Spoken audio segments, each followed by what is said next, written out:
Well, hello everyone, Vegas Film Critic here, Jeffrey K. Howard. It is 2016.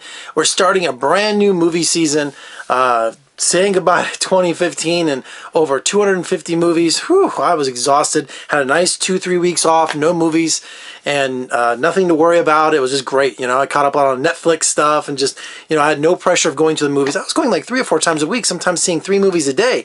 So when you're a professional film critic, you see a lot of movies. But now we're back at 2016. Here's the very first movie for 2016, and it's called The Forest, which is a thriller slash horror film. It's more of a thriller than horror film.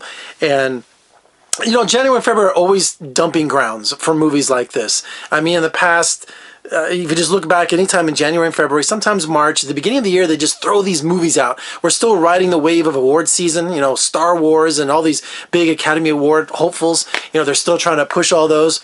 You know, I'm doing my little thing here. Ugh, I itch. So we have The Forest, which is a Japanese-inspired thriller. But first of all, we have Natalie Dormer, who plays twins. She plays Sarah and Jess, respectively. Jess goes off to Japan. She goes to this forest, and I want to get the forest's name right. Don't get old, folks. Akokigahara Harma? No, God, Jeff, come on. Akokigahara. It's a forest at the base of Mount Fuji, and it's been around for a long time, and it's very mystical to the Japanese people. It's people go there to commit suicide. That's just, there's no other way to say it. And it's a very dense forest, and people are found there, and they have signs on these paths saying, hey, before you go into this forest, consider getting help. They have a suicide hotline. So it's a very kind of a sacred place, and it's also kind of a place where they think spirits live and ghosts. And I mean, can you imagine if you had a forest nearby your town and where people came specifically to commit suicide, and for hundreds of years? So it's a really kind of a creepy idea. And so they're making a movie about, here we have an American woman who travels to Japan. She meets up with another journalist. What's his name? Did I write his name down? Oh, jeez. Isn't this a great way to start off 2016? What is the other guy's name? I know I wrote it down. I guess I didn't. Oh, jeez. Sorry, dude.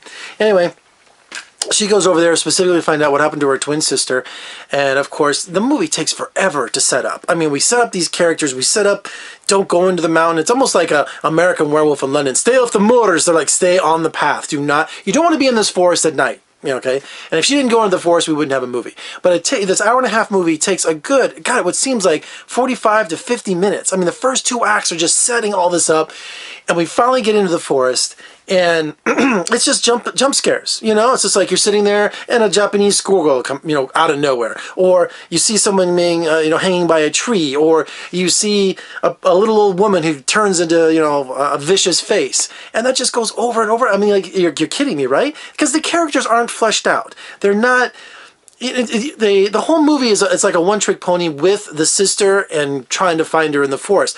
Why didn't they expand on that? Why didn't they have maybe 2 or 3 other stories of someone who wanted to commit suicide, who was having trouble in their life, whatever, professionally or personally, or just have a couple other storylines that maybe intersect in the forest, or maybe kind of broadens the depth of the film? But they didn't do that. So it was just constantly Sarah's story, and it just got to be, after the 3rd or 4th time of her rolling her eyes at the Japanese telling her, hey, don't go in this forest, it's very sacred and it's dangerous to be there at night, the spirits are angry that wander there, she rolls her eyes, just real disrespectful.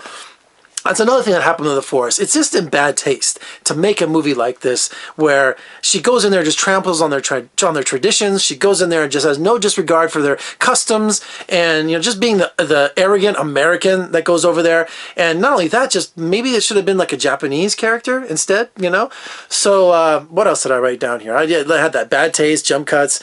It's not a horror film either. It's a thriller. So it's got the PG-13 rating. Remember when Krampus came out at Christmas time? You were like, oh, this is going to be really kind of gory and see children get eaten or whatever. No, PG-13.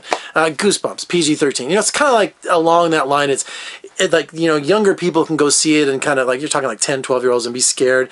But it's really just a very safe thriller that absolutely goes nowhere. Anything else I want to say about this? It's a really bad start to 2016. And I thought it felt like 2 hours. And a friend of mine went with me. We saw a morning press screening, and he said something really funny as we left. He's like, you know what? I don't know who was more lost, the character or myself in the forest. You know, that was a really good line, because you get kind of bored in this movie, and just logic, doesn't. You try to figure out, she's hallucinating, so she doesn't. The ghosts are messing with her, so you don't know if things are really happening or not. Almost kind of like a poltergeist kind of thing. Is she really hurting herself? Is she really drowning? Is she really? Oh, wait a minute. No, she's not. Oh, or is she? There's so many questions going on. It gets to the point where you just don't care. You just don't care what happens to Sarah, And then the ending has this twist that is so corny and so ridiculous, And we have to mention the director, Jason Zada. This is his first film. He's got a good style. He does, as a first-time director. I just think the problem's in the script. I really do. And the performances, I think the characters aren't fleshed out. It's in the screenplay again, but the actors, I thought they were pretty good. I mean, they needed more. They needed more. But what can to do something that delicate as a forest that exists, that people go to commit suicide, you're walking on a fine line of ridiculing it and being disrespectful and just in bad taste in general. So, anyway, the forest.